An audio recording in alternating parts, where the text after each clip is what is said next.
Oh, it looks like more and more millennials are finally tying the knots after years of shying away from starting a family. There are actually predictions now. Millennials are becoming young parents, and they're having kids out of wedlock. National Review's Kathy Timpf is with us, back with Kirsten Haglund, Miss America 2008, and Stirk anchor join me right now.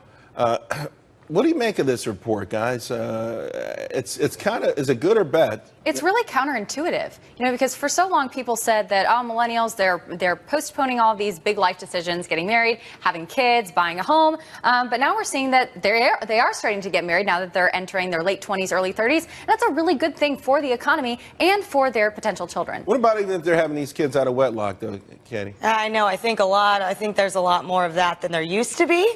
But that's because it's like so politically acceptable, right? You look at all the hot Hollywood stars, and they're doing it in school. Cohabitation is really okay among a lot of millennials. Also, then you have the angle of student debt, and the economy was bad. Things are getting a little better in the economy, so maybe people are looking to get married. I'm not married. That's because I don't have a boyfriend yet. Right, I think you need one of those. Is that because your bar is too high? I just saw you tweet that you don't need a man.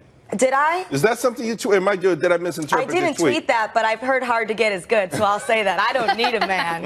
And now, see, I am married, and I got married at age 23, and I'm older than that now. So, but it's just everyone chooses that time in their life differently. But I think it's overall going to be a good thing. But millennials are going to behave differently in the market than their parents did. They're way more about the sharing economy. They're renting more. They're moving to urban areas. So I think it's going to be an interesting thing to watch. But overall, it's good because I've got kids growing up in a two-parent home. But I think that's fantastic. We understand completely. If you look at welfare and you look at the hardest part in this country, and the single mothers raising kids, I don't care. It's a disaster. It's almost a death knell. But having said that, though, with this sharing economy and not wanting to invest, sitting on cash, I don't know. I think that's a lack of faith in the future, and I think that will be a self-fulfilling thing, Katie, where their futures won't be bright or as bright as their parents, in part because they didn't buy a house when they were in their 20s, and they didn't put away stuff when they were in their 30s. Right. Well, you can't put anything away, or you can't put as much away if you don't have it,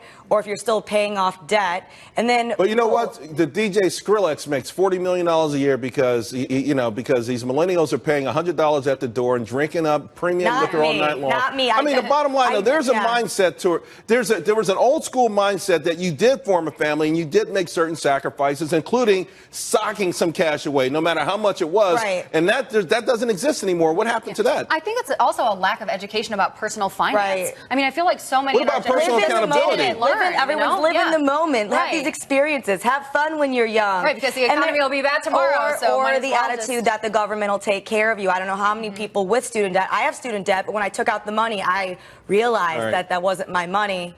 Not everyone has that attitude. I'll be looking for your next tweet on those requirements, okay? Because when I said, hey, you don't need a man, I was going to change the topic. There are some good men out there. There are a couple. Yes. We'll see. 3 or 4, Thanks, maybe. guys. Hey, athletes behaving badly. Stop me if you heard this one before.